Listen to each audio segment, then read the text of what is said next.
everyone. Welcome back to the week of weird on Brownlow Books. That weird week between Christmas and New Year's where you don't really know what you're doing with your life and you're just like, yeah, it's that week. Today I want to talk about books that I was maybe wrong about this year.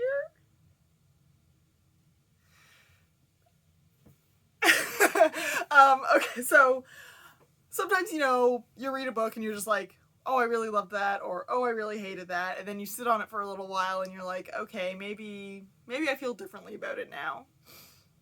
I have had that kind of happen this year.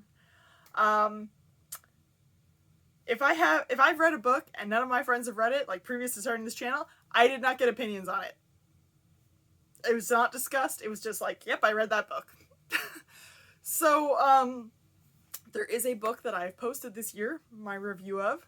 It was scathing and sassy, and it has garnered a lot of attention.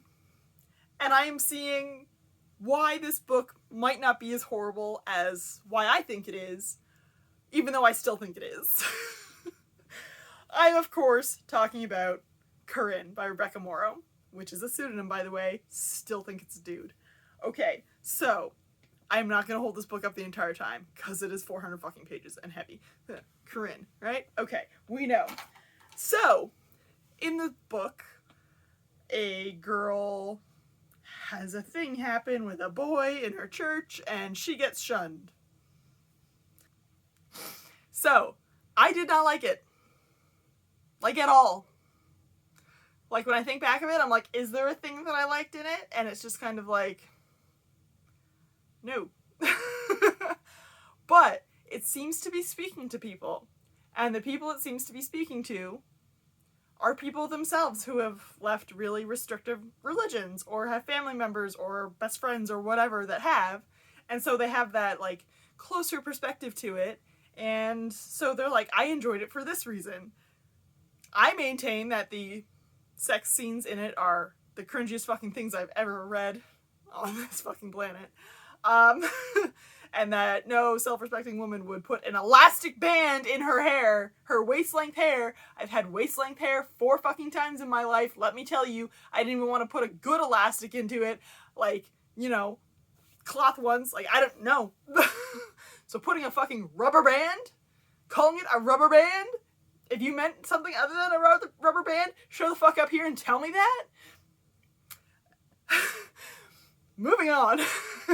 So, yeah, it seems to be speaking to people in a way that I didn't think that, it would. I'm separated from that kind of lifestyle, and so, yeah, it seems to have helped a lot of people. They're like, I was shown, this made me feel better, like, I'm seen, I'm out there, and I'm like, huh, alright, go you. Like, good. Like, that's the thing I'm real big about, right? Like, people being able to see themselves in media. Like, you need to. Like every time one of those videos comes out where it's like, oh, there's a Disney princess that looks like me. Like, that thing? Yeah, like, I love that. So, like, fully grown fucking adults being like, oh, I liked this book because, like, I was in that kind of situation and I got shunned or my mom got shunned or fucking whatever. And it's just like, okay. So, I was perhaps a little hard on it, not understanding how people would connect to it.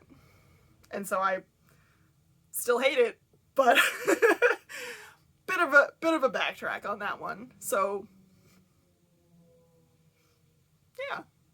Still think the writing's awful, still think it's too long, still think the sex scenes are cringe as fuck. So many things I still hate in that book. So many. I'm thinking about them now and I'm just like, But people see themselves, and people are connecting, and that's exactly what books are supposed to fucking do. Thanks for hanging out. Remember to come back tomorrow for my week of weirdness.